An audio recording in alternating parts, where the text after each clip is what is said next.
Добрый день. Спасибо большое, что вы пришли на наш круглый стол, который посвящен туристическому потенциалу и называется «Туризм как ресурс для внутреннего развития города». Меня зовут Ксения Чудинова, я главный редактор проекта СНОП, и с огромным удовольствием представляю сегодняшних спикеров дискуссии.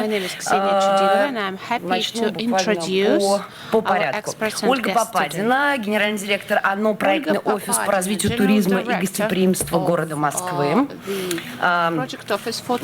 Давайте тогда пройдемся прямо по списку.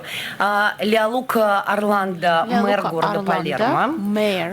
Иоаннис Папас, член Совета директоров Института глобального устойчивого развития по туризму. Марина Лошак, собственно говоря, директор Государственного музея изобразительных искусств имени Александра Сергеевича Пушкина. Синне Юнгерстед, генеральный директор и основатель группы НАО и один из авторов стратегии 10X Copenhagen. Алексис Деларов, генеральный директор АККОР в России. Ольга Ткачева, заместитель гендиректора по стратегическому развитию и маркетингу флотилии «Рэдисон». И Амиран Муцоев, представитель Совета директоров остров Мечты. Добро пожаловать. Итак, сегодняшняя сессия у нас посвящена туристическому потенциалу и вообще, собственно говоря, туризму как одному из секторов экономики и развитию, собственно говоря, социальной какой-то и активности, и привлекательности стран и городов. Самое главное, о чем мы хотим поговорить, это понять, есть ли болевые точки, есть ли у нас новые формы развития туристического потенциала. И самое главное, о чем нужно, мне кажется, помнить, когда мы будем обсуждать эту сессию, о том, что, в принципе, туризм один из главных драйверов развития экономики. Сейчас это 10% мирового ВВП и 320 миллионов рабочих мест по всему миру. Соответственно, хочется как-то обсудить, как вообще с этой темой работают разные города и разные институции, поэтому я буду задать вопросы. Я рассчитываю на свободную дискуссию и рассчитываю на то, что зал тоже к нам присоединится. Я хочу сказать, что у нас есть еще в зале эксперты, к которым я тоже буду обращаться, если это возможно и хорошо. Итак, первый мой вопрос Леолуке Орландо, поскольку нас очень интересует, как развивается город Палермо, и мы все знаем, что это туристический город, и в него приезжает 7 миллионов человек, и нам хочется понять, как это влияет на развитие города. И одна из главных точек, о которых сейчас, главных проблемных точек, о которых много говорят, это о том, что развитие туристического потенциала очень влияет на экологию и имеет с лучшей стороны. Как вы защищаете город от туристов, и как вы привлекаете этих самых туристов? How do you attract tourism and what do you do with regards to developing tourism? First of all, thanks for your invitation. I'm sure that большое спасибо за то, что пригласили меня. 30 лет назад еще вы бы мэра Палермо не приглашали бы сюда, чтобы говорить о туризме, потому что тогда приезжали только журналисты, которые хотели выпустить какие-то интервью о мафии Палермо. Да, замечательно, что сейчас мэр Палермо готов говорить о туризме. За последние 3 месяца Палермо стал третьим по городам в Италии по количеству туристов. Первый — это Рим. Конечно, сложно конкурировать с Папой Римским. Второй город по количеству туристов — это Флоренция. То есть у нас сейчас больше туристов, чем в Венеции. Можете себе представить? Это значит, что Все мы поняли, что такое мобильность, и мы стали ее внедрять. И благодаря этому к нам приезжает больше людей.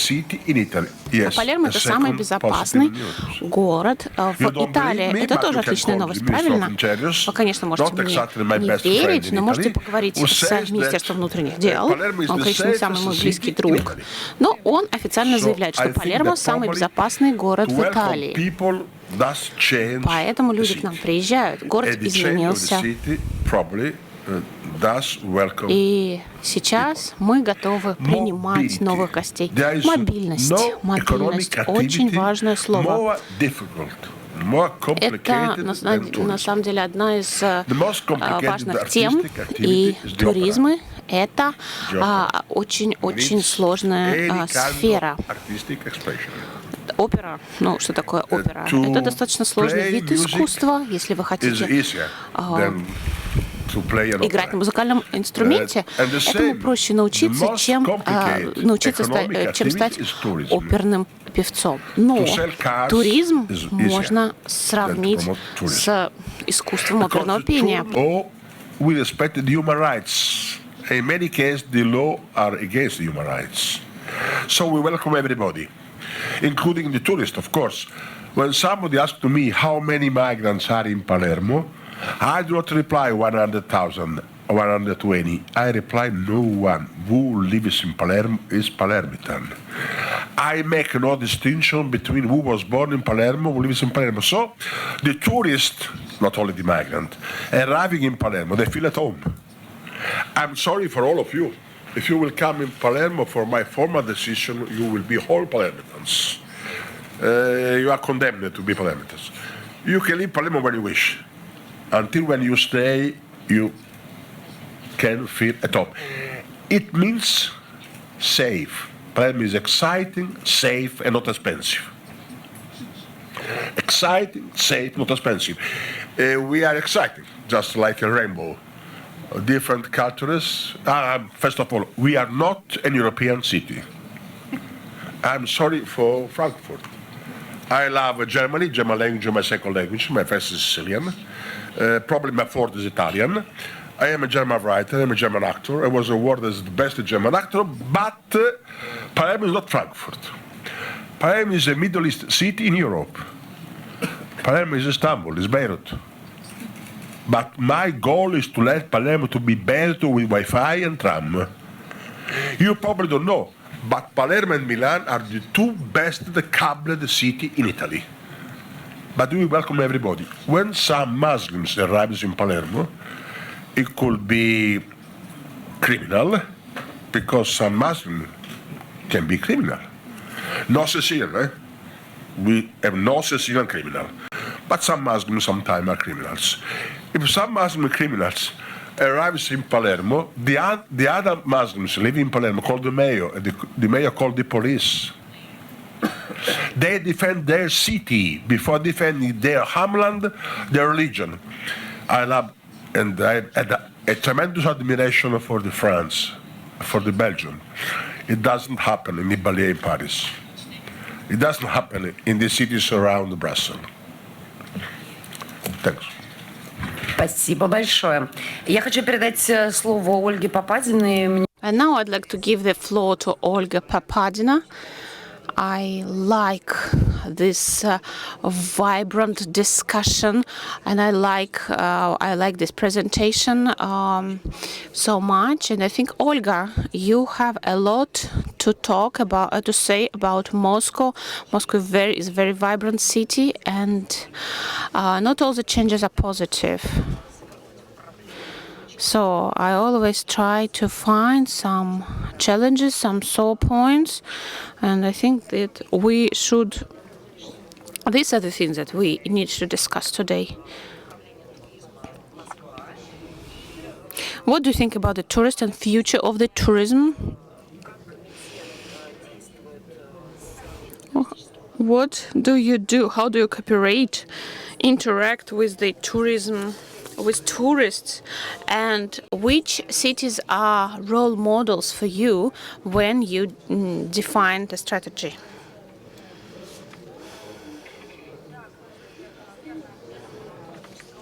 You are absolutely right saying that tourism in Russia is very young, not more than 100 years old. Mass tourism, that's something which appeared in the second half of the 20th century. But tourism, it's the fourth economic sector after financial sector, construction and retail. Of course, tourism is a driver for the global economy. As for Moscow, we see a significant increase in the number of tourists. In 2010, we welcomed 12.8 million tourists. In 2018, 23.5 million tourists. It's the growth of 84%, of course.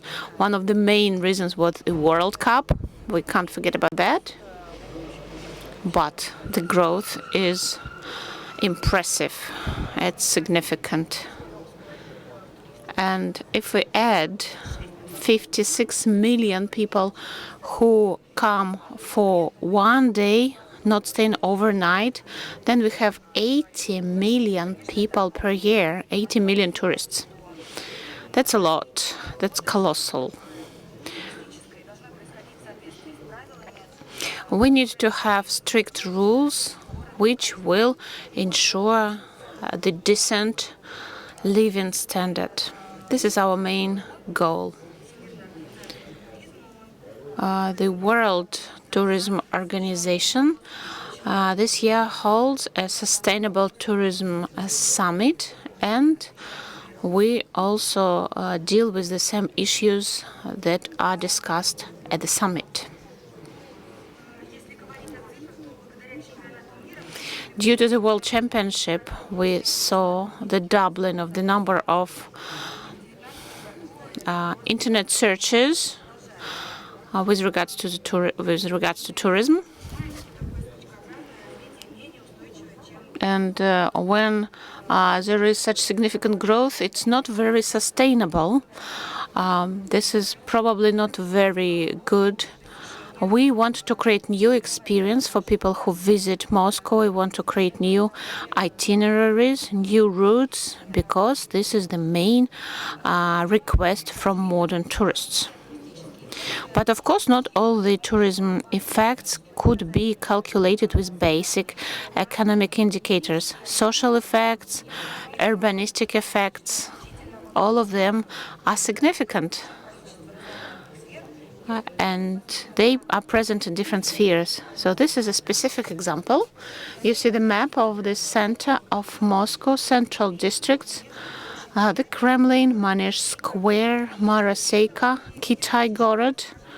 And you see how many people visit every district. If this district is darker, that's more visited. Maraseyka and Kitai-Gorod, they are most visited. And here you see the districts visited by tourists.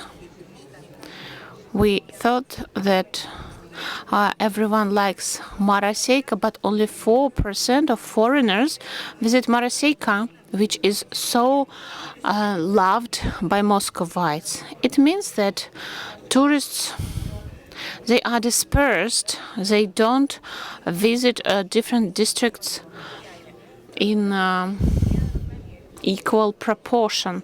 Yes, tourism is not... Yes, all the tourists, they usually first go to the Kremlin, they visit central districts, and we don't see decentralization. What can be done? What do tourists want? Tourists want to feel themselves as local citizens. They want to feel Muscovites when they come to Moscow.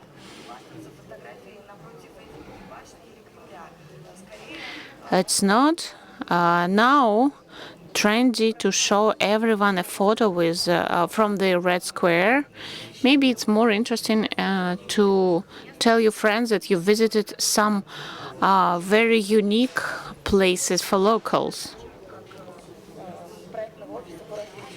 So our office, Tourism Development Office, our main goal is to develop unique routes so that tourists could visit those places where locals go. This is actually the main request from modern tourists.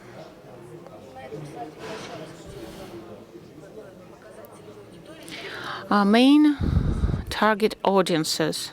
City breakers, they are people who are fast to take decisions about traveling. They spend 2 or 3 days in a new place and they want to feel be local. Next target group in the, families with children, and the third group, independent travelers. All the services that we develop and create, they service not only tourists, but they service locals too.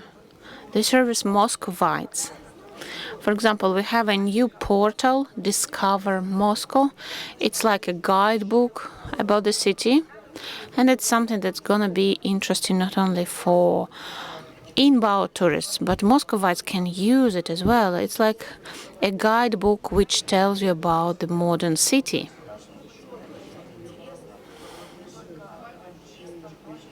And I think information that we have on this portal is going to be interesting for Muscovites. Where is the museum district? Where are museums? Marina Lashak said correctly that it looks like people visit only the district around the Kremlin. Don't they go to the museums too? I saw the research by Sberbank, and it's a bit strange to see this small area. Why are not other areas of Moscow included?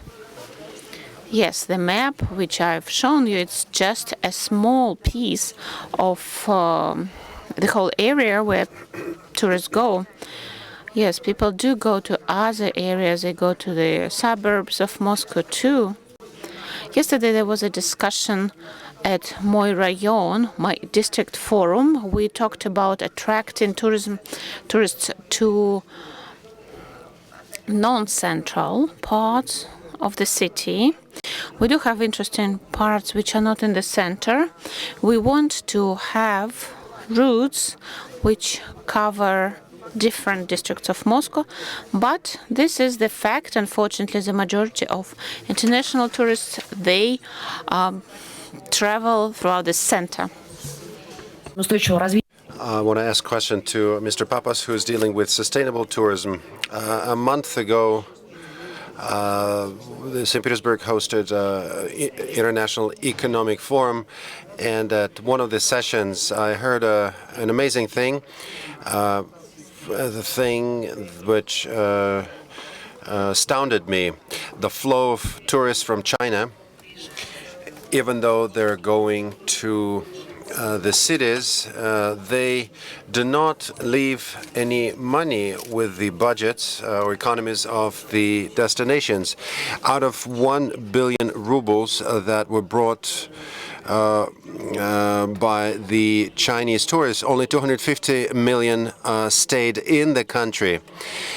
So one thing. Another thing, as cities are moving towards sustainable tourism, is over-tourism. So the point when cities are no longer capable of coping with tourism, we know that Venice is now taking certain steps, and Venice, you cannot go to Venice and enjoy yourself. It's not the place where people are trying to visit. How to avoid becoming Venice? How can Moscow, Voronezh, St. Petersburg avoid becoming Venice, avoid becoming places which are not very welcoming to people, because people know that when they go there, they will not be able to receive any decent services?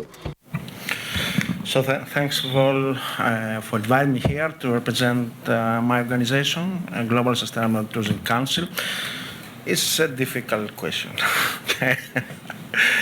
So I think we're living right now in an era that is mostly dominated by OTAs. So I don't know how many people from here have already reserved this traveling without going on this, or without making something like going in a big travel agent to make this reservation, to find the ticket and everything. So it's a very tough situation right now. And it's almost the same situation that we have in the all-inclusive, not in the city, but also in resorts, because most of it, this is a situation that we have, most of the times, there is something like not 5, but 10% of the income stays in the destination, right? So this is a huge problem. What we can do about that? Of course, we have to have some steps as a destination. But first of all, we would like to have, let's say, an assessment where we are. So if you try to find this in most of the cases, I don't know about Palermo, but most of the cases, there is no assessment about that, how we can connect sustainable tourism with the business as usual, all right? Which is a big issue because we don't know from where we're starting. Where are we now? I mean, Moscow, where is really now the situation? What are the numbers? I went yesterday in the big square, and it was very difficult also to make the photo. Not only to, I mean, everyone tries to go and make the photo. So we have to see where we are. We have to make an assessment, and then we have to have someone, an organization, to run the business. What's the business? To manage the destination. So if there is no management of destination, there is no discussion. We cannot do anything. It is not a matter of the hoteliers or the travel agents. It is a matter of the destination management that should be in place, create a strategy, how we can deal with cases like, let's say, Airbnb. In many cities, there is an issue over there. There is no regulation. Right now, it's not exactly that, but we still have a problem. We have to see what is the relation with the vision that the destination has. What's the vision of the destination? What will be, let's say, together with the people that really lives inside the destination. Let's think about Venice. Who is living in Venice after 10 o'clock p.m.? Nobody knows, all right? So we have to have the strategy in place. We have to have afterwards a planning about actions, how we're going to do that. And using this methodology, we can achieve some, let's say, targets and scope about sustainability, which is related with not only environmental issues that could be in case, right? Most of the people don't really realizing that probably the biggest carbon footprint of the whole traveling is the traveling, okay? Not the hotel. Is the traveling around 70% or something, right? In the vertical tour operators, the big ones, this is more or less the footprint. So we have to think about what is the low-cost, let's say, travelers, what is the demand about traveling by train, for example, all right, which is something now a big trend in Europe, Central Europe. Okay, so if it is a chance. But these more or less are rules. Who is going to apply that? Who is going to propose that? The destination management organization, all right? If there is not something like that, financed by its means, not by the government, at least in the middle to long term, to create strategy, all the stakeholders have to be inside the strategy, otherwise not going to happen, all right? Then it's very difficult, all right? Because the universe is running right now in a very specific way. We have to think about that. That's the reality. We have to deal about it. Правильно я понимаю, что речь идет о создании do I understand you correctly that we need to have some more public or civil organizations because it's not so much a job of the government or major institutes, but it's the job responsibility of the people of the planet? My first question, but getting back to the economic effect. We're talking about sustainable development. On the one hand, we are getting back to the question of how we can visit the Palace of the Doges in Venice and take picture for our Instagram account. Another question is what economic effect it generates for the city and for the residents. I don't know if they're residents of Venice. I'm not sure if anybody's living in Venice or not. Who commissions this tourist flow? I suppose you are asking who is going to create all this nice new tool or, let's say, way of dealing things. We are all of us. We are the travelers, not so much, but for the feedback that we have to give, we have to make feedback. We have to make feedback about this city, how we traveled, how we moved, what was wrong, what was right, to whom? That's the question. Who is measuring that?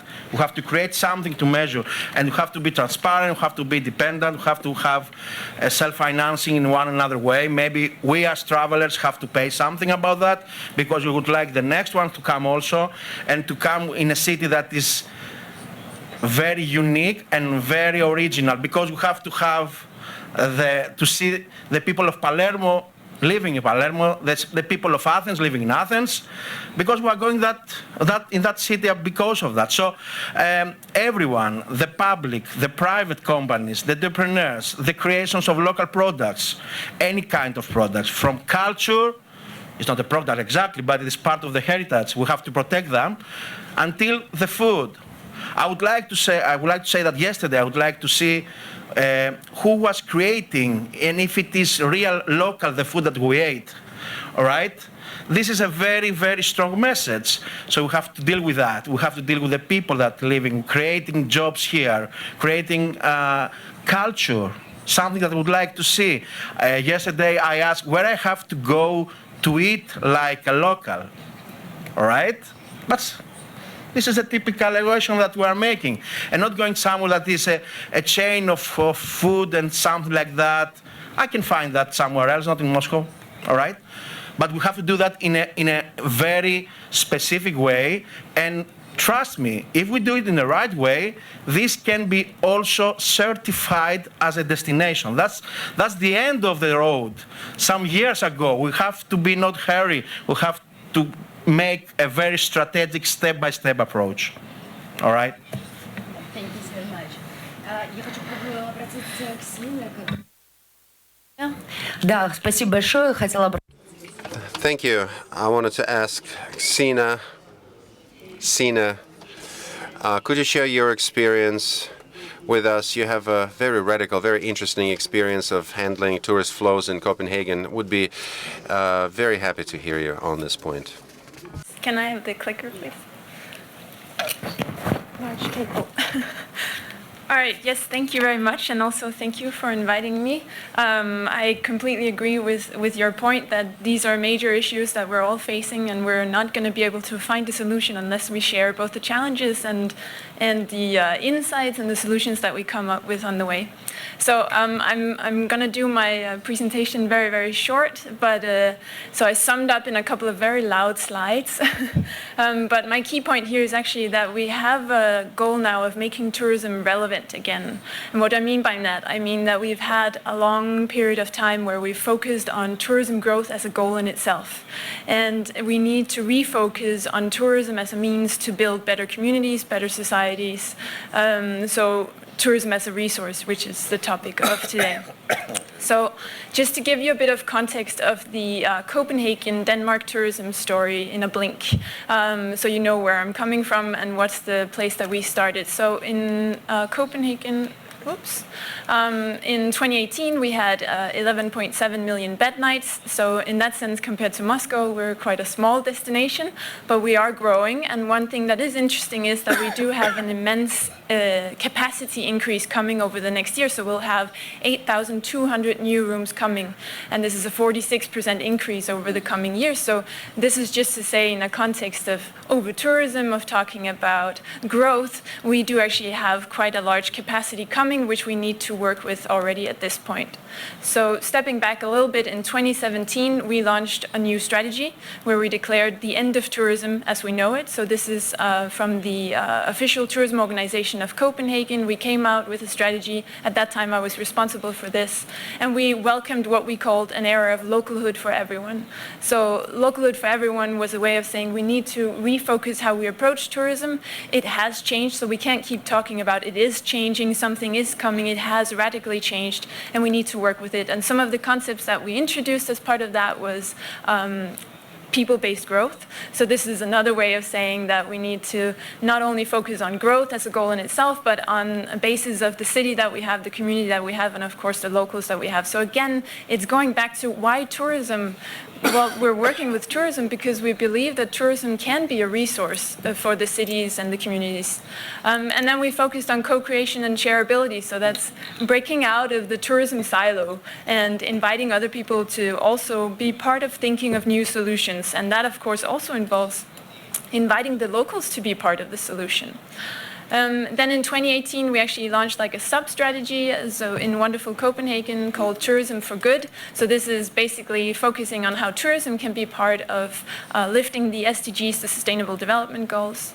And then finally, earlier this year, wonderful Copenhagen launched the 10x Copenhagen project, Rethinking Tourism Towards 2030. So this is just the journey we've been through. I'm not working with group now, but at that time I was leading the project, so that's what I'm going to talk about. So 10x Copenhagen was a 1 year, a year and a half research project focusing on getting the insights and how do we actually rethink tourism. So coming to what you were saying also, like what is actually the status in Moscow, this was a way of focusing on what is the status in Copenhagen, what do we actually think of tourism. So it's quite a challenge to sum up a year and a half of research in less than 5 minutes because I already spent maybe 2 or 3.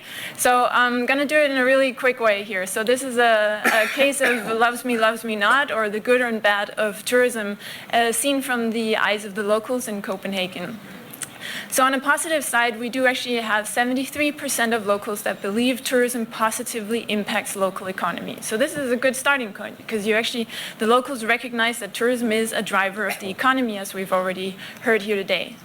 On a more negative side, we have 16% that feels tourism negatively impacts local quality of life.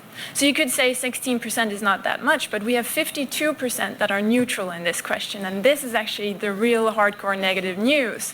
Because if it's neutral, that also means you have no opinion. And that means we haven't succeeded in making tourism relevant to the locals and their everyday lives. We have 81% of the locals in Copenhagen that actually support that we should continue to promote the city to attract more tourism. Again, good news. We have them behind us as a tourism organization, but we only have 38% that think that their neighborhoods can take more tourists, can welcome more tourists. Again, 38% may not be a crisis number, but it does show that where you have 81% that think at an overall level you can welcome more tourism, when it comes to their own personal backyard, they don't want it. And so this is actually a very important contrast because, again, we haven't succeeded in making tourism relevant. We have 67% that experience no tourism-related problems throughout the year. This is a very positive note. We have 15% in the city center that experience problems all year. This is a high number. 15% is something that we need to work with proactively. Now, there is a tendency in this era of over-tourism, if we call it that, to say that the issue of tourism is crowdedness. Now, we have 41% of the locals that relate tourism problems to crowdedness. Of course, now I put this as a positive number. It's still a somewhat high number. But the European norm, the benchmark that we did to a total of 12 European cities, you can see in Copenhagen, we're well below the benchmark of 61%. However, we're quite above the benchmark with the problems that locals experience that actually relate to traffic. So traffic is a big issue in Copenhagen, and we blame the tourism for it. So this is both traffic in terms of buses, parking, but it's also traffic in terms of biking. So Copenhagen, I'm sure a lot of you know, is a big biking city. We all love to bike. We all bike to work. We bike to school. And we think that's the cool way to experience Copenhagen. So we actually encourage visitors to go by bike around the city. But we really get annoyed if they're biking in front of us, because we're in a transportation mode and the tourists are in an experience mode. So again, there's just a clash of how we're using the city between locals and visitors. Now, this one is actually seen from the visitor's perspective, because what we can see from our data is visiting more neighborhoods actually increase the satisfaction with the stay in Copenhagen. So this is really positive, because we talk a lot about dispersal or spreading tourists out, and there's always this question of whether it's in the interest of the visitors or not. But this data actually shows that it will make them happier. The problem is they don't actually do it. So 87% of visitors, they go to the city center. And if you look at the second most sort of popular part of Copenhagen, it's only visited by 38% of the visitors. So we do have a very high concentration within the city center. Now, again, from the locals' perspective, there is one top behavior that locals really want visitors to show when they're there, and it's take care of the environment. And there is a big clash, because the bottom behavior, the least observed behavior by locals, is actually that visitors take care of the environment. And this is, again, also an important point, because in Copenhagen we have a strong identity as a sustainable city, and this is something that's important to the locals. So if locals see visitors as hurting the environment, this will also impact their impression of visitors and their support to tourism. So this is actually my last slide. So one of the points that when we came out with the strategy in 2017, this was kind of the first time that we said we need to work with locals on tourism. This is a new thing. We need to make sure that locals support what we do in terms of growing tourism. But what we've I think now realized in Copenhagen is that it's not just about what locals can do for tourism and that they support what we're doing for tourism, but it's actually more about what tourism can do for locals. And that also means that we need to change the perspective from talking about a city level or even like a neighborhood level. We need to go ultra or hyper local in the tourism strategies and how we work with creating tourism as a resource for these communities. So that was the quick sum up from me. Очень выдающийся, на мой взгляд. I think amazing presentation, very impressive, very impressive. How can city residents be involved in all this? And a quick question, how is Copenhagen trying or expecting to educate or raise awareness of tourists, because all the things you mentioned in compliance with the accepted norms and customs of the local place by the majority of tourism. So that's the crux of the issues. How are you trying to educate the tourists? I think one of the important parts is actually going from shaming to encouraging a better experience. And that's in large part also our responsibility. So what we do is we try to work with, for example, cultural institutions in getting them to provide better experiences, but also to guide the visitors to other experiences in other neighborhoods. So we're tapping into interest of the visitors rather than just saying, these are the top 10 tourist attractions. As a tourist, this is what you should see, but rather as a design-interested person or as a bike-interested person, these are the things that you should be doing. So that's one thing that we're working on. We're also engaging a lot of the startups in the city, sort of trying to make tourism the playground for them to develop their technologies. And a lot of their technologies is not only tracking the visitors, which we kind of need because we need to understand how they're moving, but also using that technology to disperse them more through technology that will help them guide, like you have concierges that get apps so they can guide people to other places and things like this. And then I think one final thing that we're starting now in Copenhagen is working with what we call the ultra-local strategy. So this is really focusing on in this, because you talk about over-tourism as a citywide problem, but it's not a citywide problem.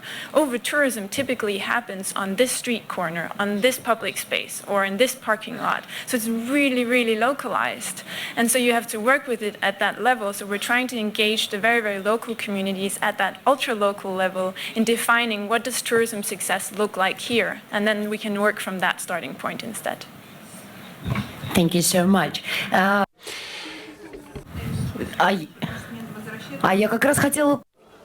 Actually, I wanted to move to you, Marina Lashak, I'm anxious to ask you,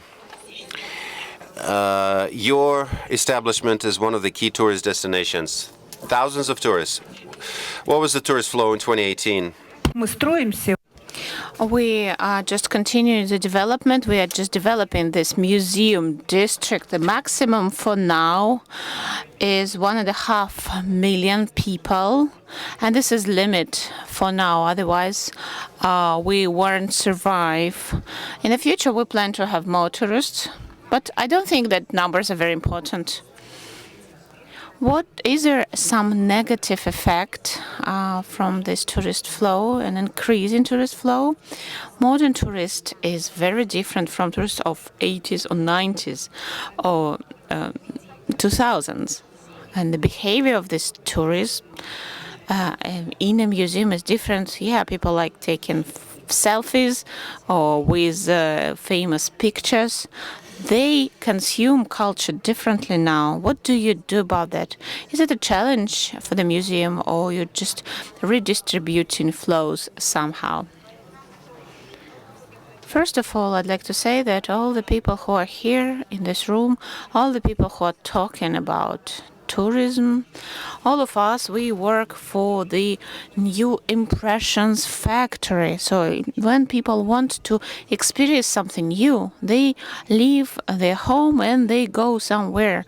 Actually, now we have so much new experiences, and it's very difficult to satisfy them. We shouldn't do too much to give them new experiences. Some people need retreats, some people need exhibitions, and some of them enjoy a relaxed stroll through the city without any guidance. So it all depends on a person. Of course, there always will be people who take photos with the Eiffel Tower or the Kremlin. People who want to experience something local, they're actually quite rare, because we all follow some stereotypes, and this is just the fact of life. That's not bad. If we have a sense of humor, if we help people feel happy in this fantastic world. So, for example, if they come to Moscow, of course, you understand that the Kremlin is the main site. What's most important for Rome? I'm sorry, I'm confused. What's the main site in Rome? I would say Rome is very decentralized city. So what's the main symbol? I'm not sure.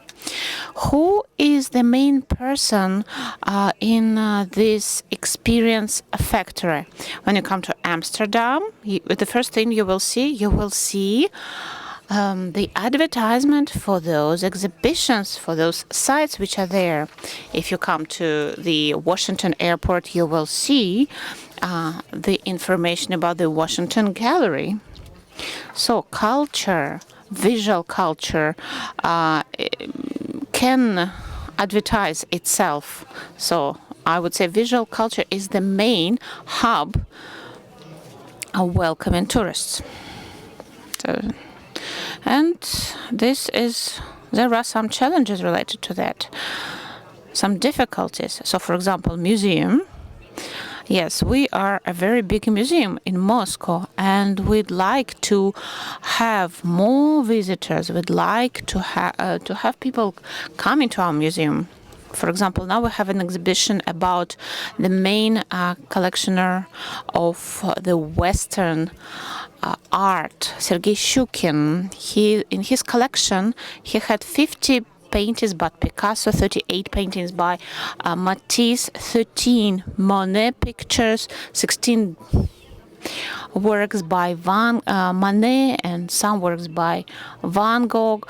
And of course, he was a person who was transforming and creating the culture of the 20th century, the history of the 20th century. We had great effect after advertising this in exhibition. The museum opens at 11 in the morning. At 10:30, I see a huge queue, a huge line, people who want to visit the museum today. that's great for the museum, but at the same time, I would say that we are scared too because our building is very old and it will be difficult to survive if we are cramped. If it's raining, we are trying to give them hot tea, we are trying to give them umbrellas so that they feel comfortable. Our work is rather extreme. So when we finally reach a moment when we feel joy, when we enjoy our life, that's too late probably. But we are taking this journey. There is nothing to be done about it. I love St. Petersburg, and a couple of times I visited the Hermitage, and I was thinking, no, never, ever again I'm going to come here, because it looks like, it feels like I'm in China when I visit the Hermitage. So 100% of visitors were Chinese. Marina, you should tell all your friends that Russian people, people from St. Petersburg, they go to the Hermitage after 6 p.m. You should know that. Yeah, I'm not trying to say that Chinese tourists are bad tourists.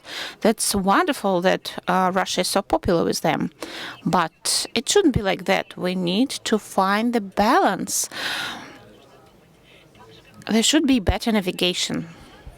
Yeah, the Venice people, we all feel sorry for them. Olga Strada is the head of our institution of Italian culture. She's from Venice. She can talk a lot about that.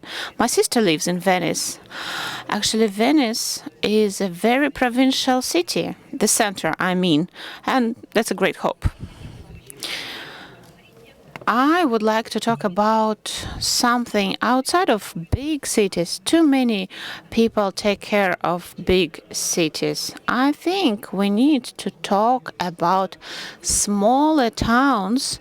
They want to be known, they want to be visited, they want to become destination in this world where everyone is craving experiences.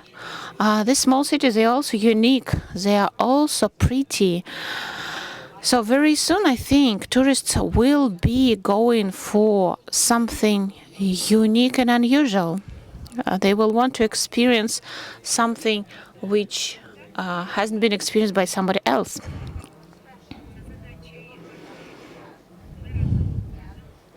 I don't think this should be the target of a mayor or a governor. It should be a goal for everyone. For example, Malaga is a great example. 10 years ago, the new mayor was appointed. He was 45 years old, very young person. This city was very ancient and very beautiful. 10 years has passed. So same story as in with Palermo. Now Malaga is the third most visited city in Spain. This mayor opened 32 new museums, 2 museums of Picasso, Pompidou Center, so huge number of new museums. Everyone who visits Spain, they come to Malaga for a couple of days. They spend money. Economy is thriving. This person who is 50 years old today, he visited Moscow twice. Actually, for me, he's a role model. He's a person who achieved that just with his own work. It's what he did himself. Very interesting comment. Yes, I do love this secret information. Yeah, journalists love this inside information. So you have 10 advice on how to use museums. Okay, to the Hermitage you need to go after 6 p.m. No, not all museums. It's only about the Hermitage. Yes, that's great idea about redistributing tourism flows. Otherwise, cities will be overflowing with people. But we just need to have several currentices. For example, it's a person who was very important for Perm, the Russian city of Perm. If we find such more of people like him, we will be sending them from city to city, or maybe cloning them, and then our cities will thrive. And now I'd like to give the floor to Alexis Delarov. He is developing Accor network of hotels. You have Accor Locals program, and you are helping small hotels to improve. Do you have any plans for Russia? Can you tell us about your experience? The global turning local. Accor Local, that's not exactly what you're talking about. Our idea is that a hotel is in the city. There are lots of people living in the vicinity, and all these hotels, they should be targeting not only tourists. Yes, there are business tourists, actually, and there are leisure tourists. There are two different target groups. We don't always remember about that. These hotels should be somehow used by locals too. The majority of hotels have bars and restaurants. In Western Europe, there are lots of businesses which are closed after 7 p.m., which are closed on the weekend. For example, if you want to buy a bunch of flowers, you can't buy it on the weekend. Oh, you need to go to Moscow then. We have 24 services around the clock. Yes, I'm going to talk about that a bit later. So Accor Locals was this project which allowed people using hotels. If you are a local person, for example, if you want your costume to be cleaned, you can use the dry cleaners at a hotel. It's very convenient for everyone. This is the main idea of the project. And this is good for the sustainable development of the city and the sustainable development of hotels as a part of the city.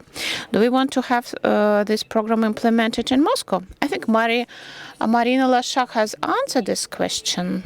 Yes, Moscow, that's okay, but we have lots of other cities, lots of other territories. We are thinking about the use of public spaces at hotels for new purposes, because the spaces are not used on a permanent basis. So we're thinking about co-working, Accor co-working. This would be very convenient for people who can use the spaces for 2 or 3 hours per day. Good Wi-Fi, good opportunities for working and meeting friends. And this is what we are going to implement. We started implementing this in Europe already, but we are thinking about Moscow too. And this is possible to do with any small hotel. We can create a loyalty system. For example, if you live on the 6th floor and you go down to the ground floor to the hotel, and you can work there. Besides, you can be a member of the international network of co-working spaces, and if you come to another city, you will be able to visit and work at such a co-working space. Do I understand you correctly that, okay, if we are talking about Moscow specifically, we have lots of co-workings here. They are well developed. They are popular. If you are going to compete with these small private initiatives, do you think Accor Locals will survive? According to locals, it's a very powerful trend. We are here in Moscow. Of course, we can't compete with Red October, Space, or some other popular projects. But of course, there are some locals, some neighbors who would be interested in using our spaces as a co-working, because they don't need to travel far to find access to Wi-Fi and internet. We have lots of small companies who can't afford renting an office. Often they work from home, and such small companies could be potentially our customers. We are still in the research phase, but that's possible that we'll go there. In the small cities, maybe you would be pioneers. This would be great. If people go to small towns and they need a meeting space, possibly that's good. If they are there in a small town, they concentrate their energy and have a strategy session. They meditate because there is lots of nature around, so that they think about something else, not the things they think when they are in a megalopolis. Hotel, it's an infrastructure of object. If there is no hotel, no one is going to come.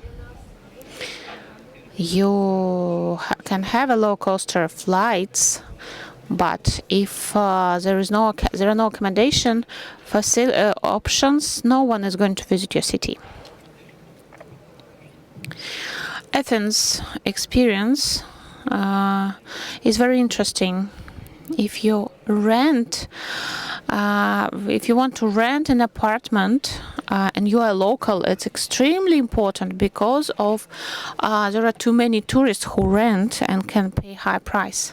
I think this should be regulated at a national level.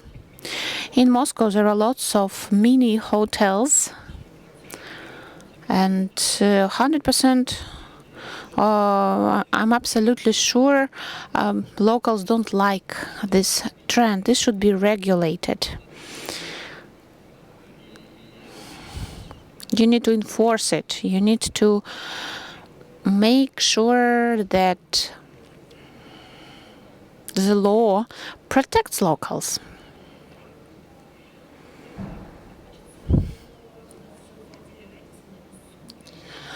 Olga, the question to you, Radisson Flotilla, it's something extremely popular with tourists.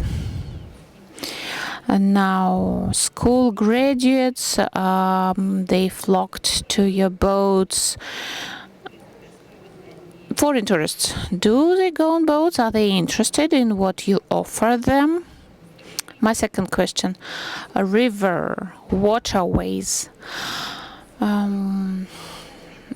Are you doing something with regards to protecting the environment, the water resources? We have very old boats in general on the Moscow River, and the Unified Shipbuilding Company is now going great length to update flotilla. So we'd like to make water transportation comfortable. The floor is yours. Thank you very much for this interesting discussion, for very topical issues. This is something which is becoming more and more in demand in Russia.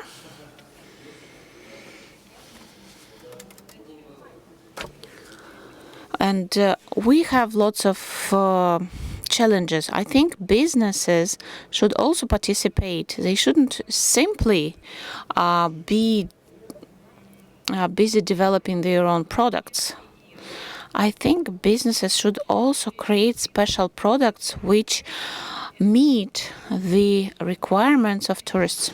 Tourism is also business. And if you create something and you want people to go buy your product, I think, first of all, you need to understand the needs. And we want to inform our tourists, we want to raise them. Local tourists or foreign tourists, it doesn't matter. And we are successful in this field. Our Radisson boats, it's a great example when business cooperates with the city, with the state. Actually, our company is a fully private company, but together with the city of Moscow, we develop the tourism potential, we create new transportation opportunities, and we improve the image of the city. 10 years ago, no one was paying lots of attention to the Moscow River, and we were actually pioneers there.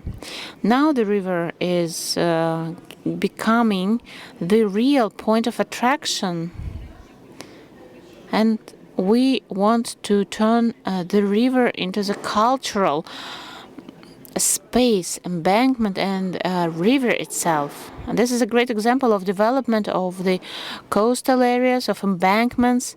Yesterday was a special session dedicated to the Moscow River as an asset.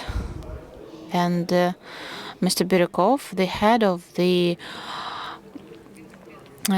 environmental department, said that the government of Moscow now pays lots of attention to the Moscow River, and actually they started paying lots of attention 9 years ago, but our first boats, they went on the water for the first time 10 years ago, and I think this is great that a private company was first to discover this potential.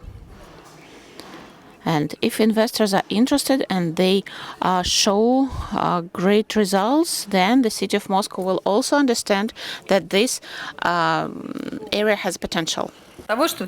Yes, I would like to start with the properly packaged product and project. The uniqueness of our project was that for the first time, Moscow River boat trips were conducted in the winter time. For the first time, it broke down the stereotypes. Nobody could believe that a boat could navigate the Moscow River in the winter time. People asked us why we needed that. We wanted to show that tourism shouldn't stop, irrespective of the season, and we've had first generation boats, and now we have second generation boats. There were many festivals held.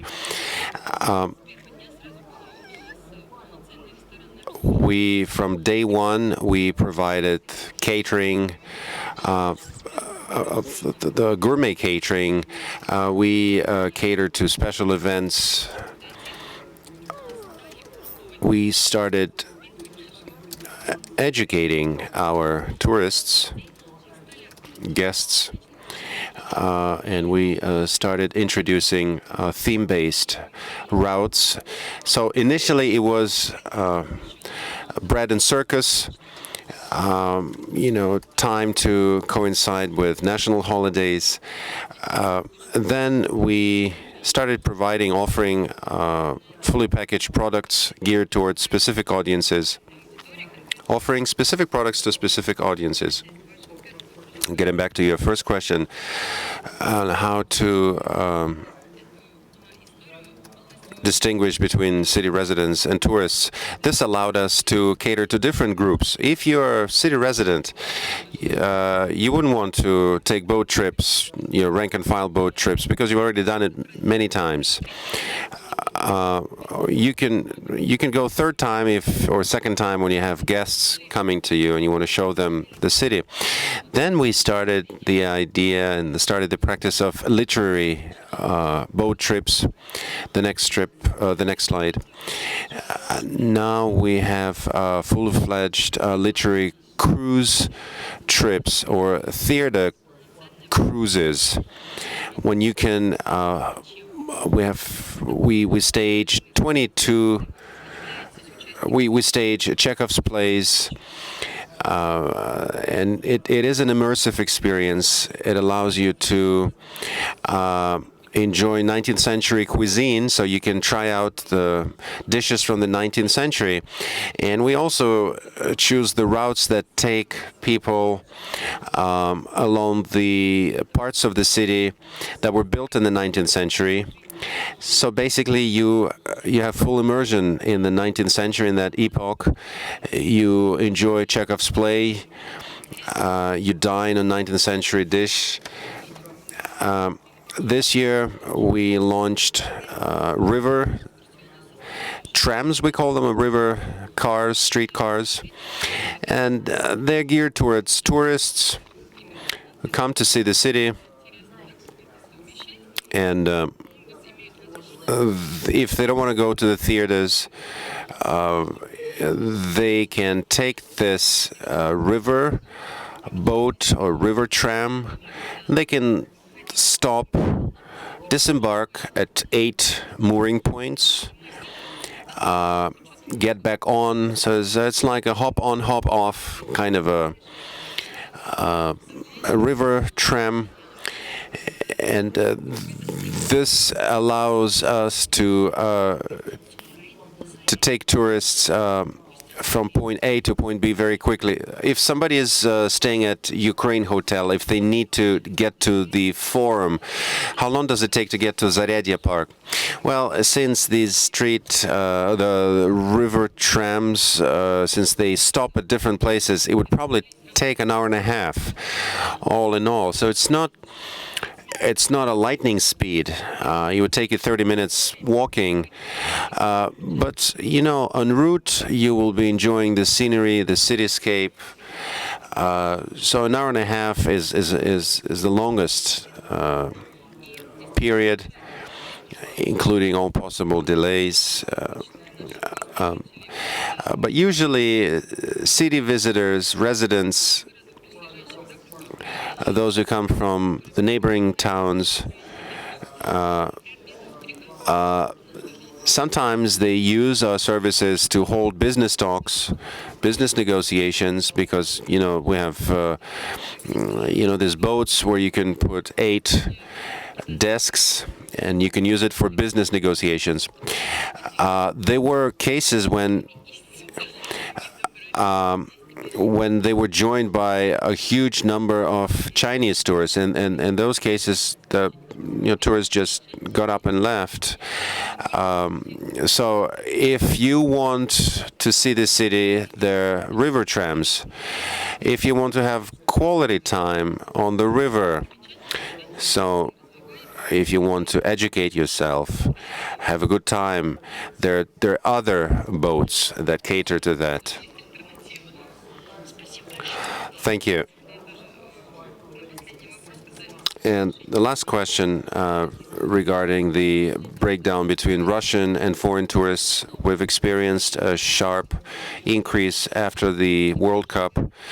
Prior to 2018, 70% tourists were Russian tourists from other towns, cities, and local residents.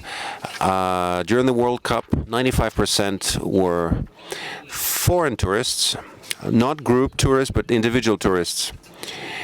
Probably out of 95%, 15% were group tourists.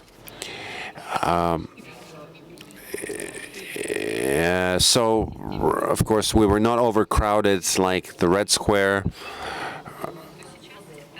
And now, after the World Cup, the statistics has changed, and we up to 60-70% of all our visitors, all our clients, are foreign tourists. Amazing numbers. Amiran Mutsoev, you have a great project to build the Island of Dreams. Those of you who don't know what the Island of Dreams is about, the numbers speak for themselves. Okay, you're building this something amazing, and you plan to attract 12 million people every year. Now the population of Moscow, including Greater Moscow, is 15 million. Could you tell us more about your project and how you're planning to introduce sustainable tourism strategies and techniques in your park? I think it's a bit too cold here. I can't feel, my hands are numb. My hands are numb. It's real Russian winter here. Is there any way to how do I operate this thing? It's just 1 minute clip. Just for you to understand what the Island of Dreams is about.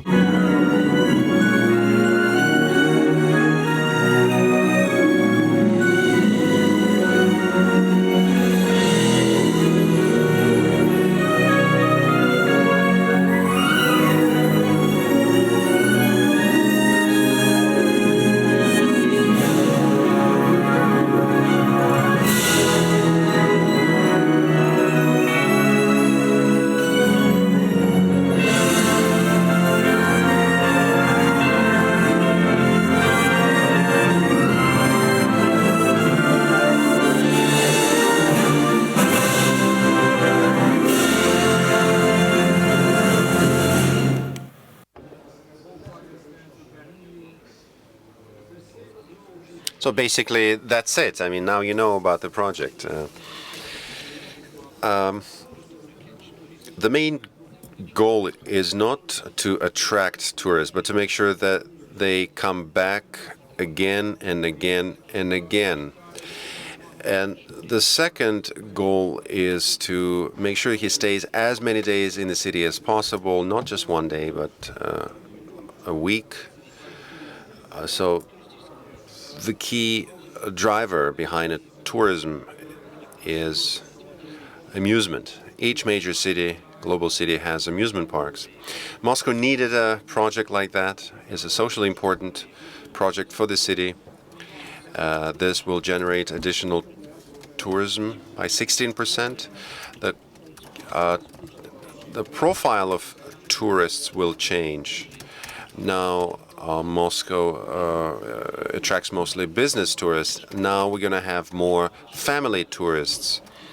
It's an indoors theme park, the largest indoors theme park in the world. 100 hectares, over 300,000 square meters of facilities. The project will not only boost tourist flows into the city, it also has a social mission because it should drive the development of the neighborhood areas in the Nagatina district. For example, we're building a 450-room hotel for our park, but we expect that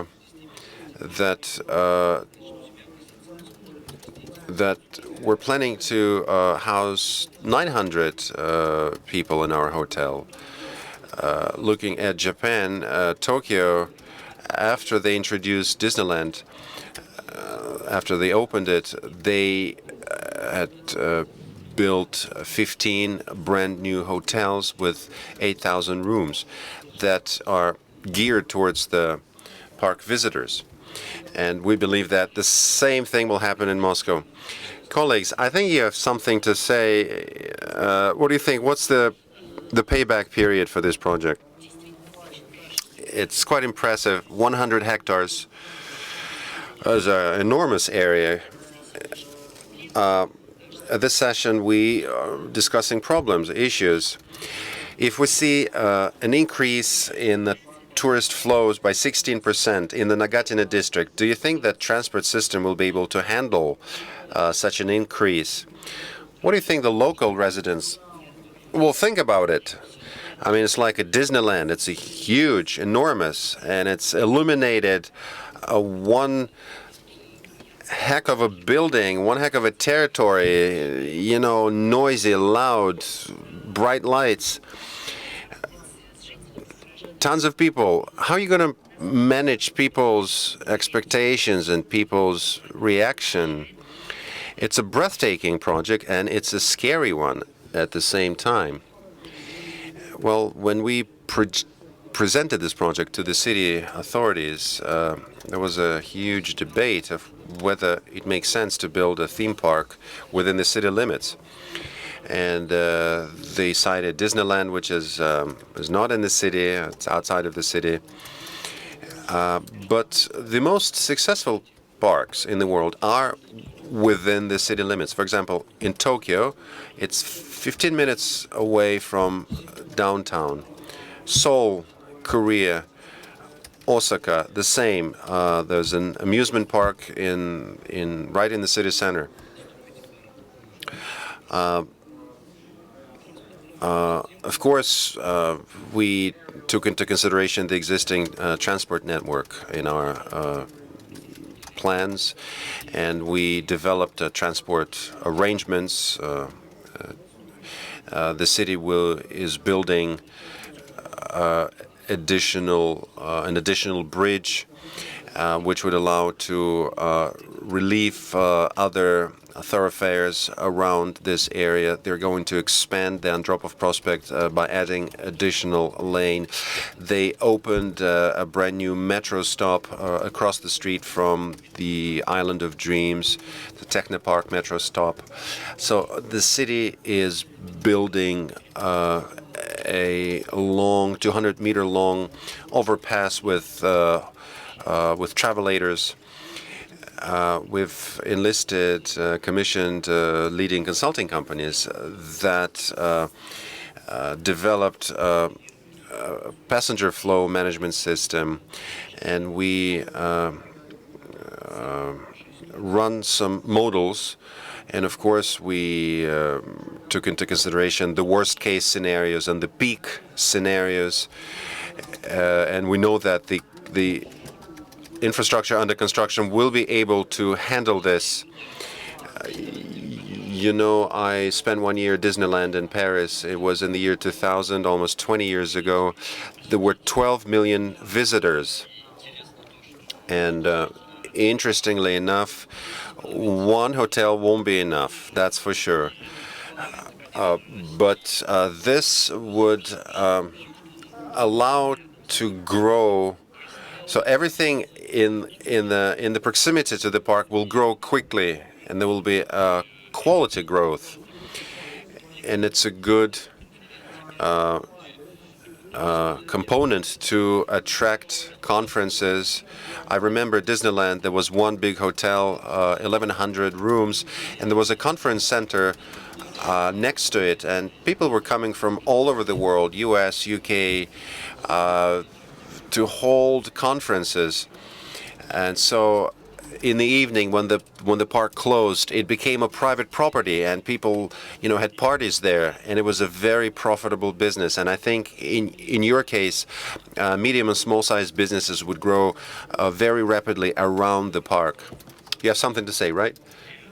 I was, I don't know, 6 months ago in Disneyland, Paris, but not inside Disneyland, in the Village Nature, which is a facility, a big one, by Disneyland, in order to promote sustainability in small houses with a big indoor water park, and it's connected one to another. Another thing is that it's already certified, so you probably could find a way to make all this nice boom, bam, boom, and certify one facility, which is going to be something that's going to, let's say, to add on value and, let's say, reputation about what is going to be, because it's very, very important. I mean, the pressure on the locals and how they are going to take, because, okay, municipality and discussion is one thing, locals is another thing, sometimes. Спасибо за замечание. У нас... Thank you. I think we are late, we're behind our time schedule, but we have a first row expert, representative of the Moscow Expert Center. You'll be the one to round off our debate. Please tell us about how we can export tourist tools and how can we work with them. Very briefly, I'll try to be as brief as possible. There's special KPIs for Moscow, for the country, tourist KPIs, and export of educational services, foreign students that come here for study, commercial export of healthcare services.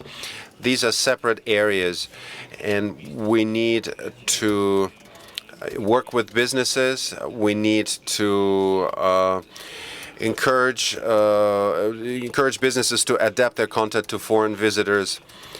I should say that Moscow is now paying a lot of attention to creative industries, and it's an important area, an important field. I don't know if there is statistics. In Palermo, for example, how many tourists came to Palermo because they are big fans of Godfather movie, or for example, whether Brugge experienced an uptick in tourism after they had this movie Hiding in Brugge. There are things like fashion, movies, there's Russian fashion, Russian movies, Russian literature, and all these things, they can become magnets for tourists and for visitors, Thank you. Thank you, colleagues. Thank you, panelists, for credible insights. Of course, there are tons of questions, and they breed further questions, and I'm sure that speakers will be available right after this session if you have any questions. If you're interested in the further session, please stay here, and we'll see you all tomorrow.